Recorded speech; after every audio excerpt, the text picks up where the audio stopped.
Welcome to Headstand 101. This is a class for everyone.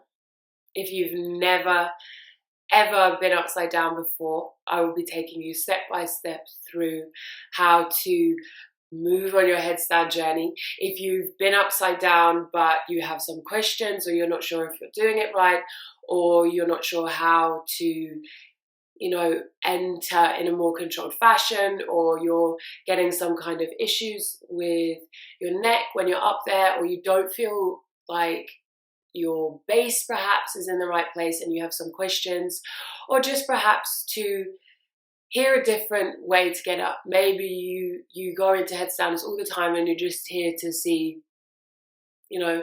maybe a different explanation and learn something different, or to go, okay, that was cool, but I like my way, and that's okay too. So I don't often do asana related content on my pages, and that's because for me, asanas are the poses. The whole yoga asana practice is a way for me to learn something about myself, how I turn up in real life, what comes up for me, thinking patterns, bad habits in my body, like maybe fear always comes up, or mistrust, or usually it's a lot of mind stuff. Sometimes it's, noticing an imbalance in your body, shoulder to shoulder, hip to hip. And that can say like, oh, it's because I sit loads, or because I cross my legs when I sit down. But mainly for me, asanas help me connect to my life off the mat and help me to learn something.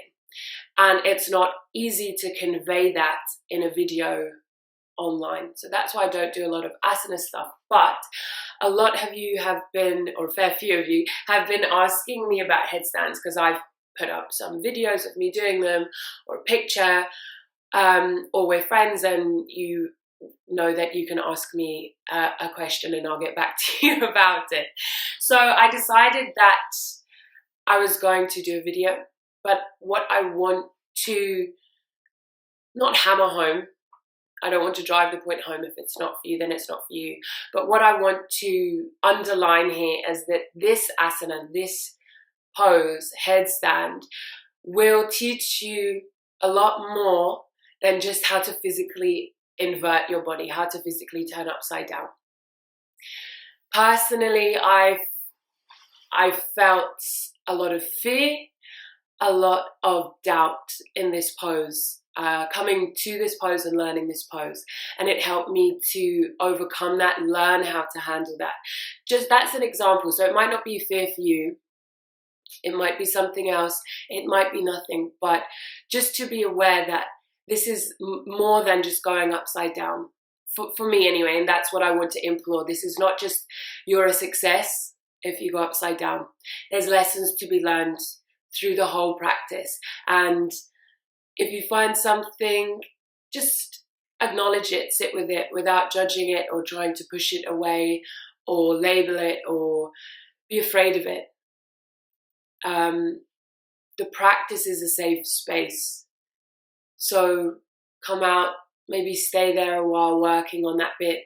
If it's fear, bring in the wall, pillows, blankets, whatever comes up, work with it, be with it.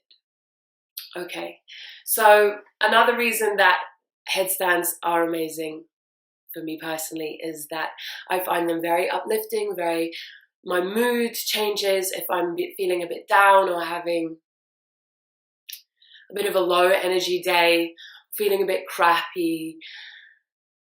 I'll go upside down and I will inevitably feel better. I might laugh, you get a rush of blood to the head. People use it to flip their perspective, literally, and it helps them to connect to that more metaphorically.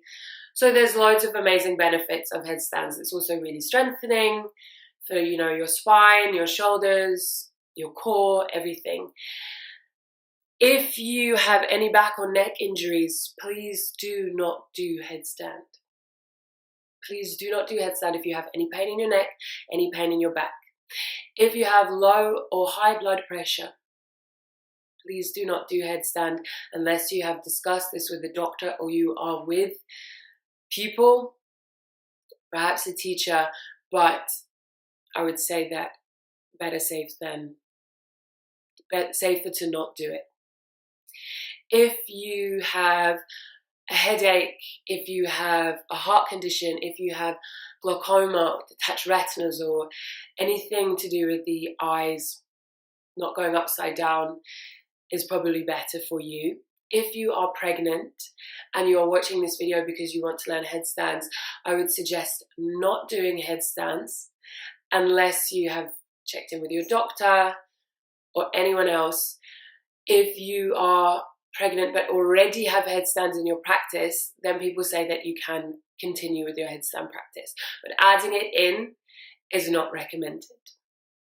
Okay, so just before we start, there are some promises that I want us to make to each other.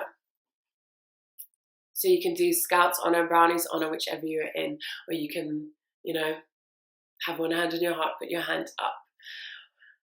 I promise not to hurt myself. Repeat, I promise not to hurt myself. Or is it right hand on your heart? I promise not to hurt myself. No crossing fingers. I promise not to hurt myself. I promise not to fling myself up into a headstand. Unless I have any gymnasts in here, professional gymnasts, then we're going to be no flinging legs up. I promise not to fling myself into a headstand. Okay, I promise not to fling myself into a headstand.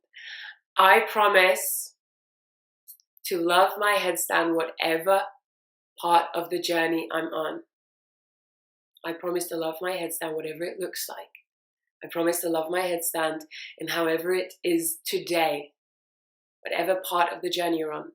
Love it and celebrate it. Celebrate yourself even for showing up and watching this video and starting to learn something about headstands. That could be your headstand journey. Okay, I promise to celebrate myself. I promise to be kind to myself and celebrate my headstand however it looks. So that's it for now. Some others might come up in my head and I will let you know. Before we start headstand, I'm going to run through, like I said, a few things that I like to do to warm up into headstand. Grabbing a block would be awesome if you don't have a block. A pillow, a book, something to squeeze between your legs, and we will get started.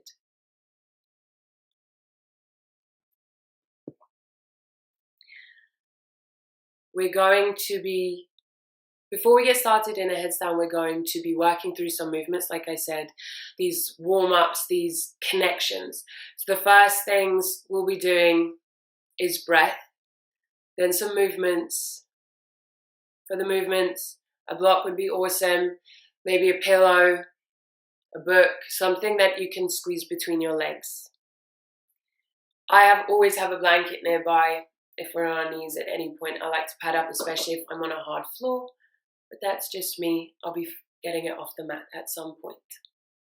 So we will get started at the top of our mats in Tadasana mountain pose.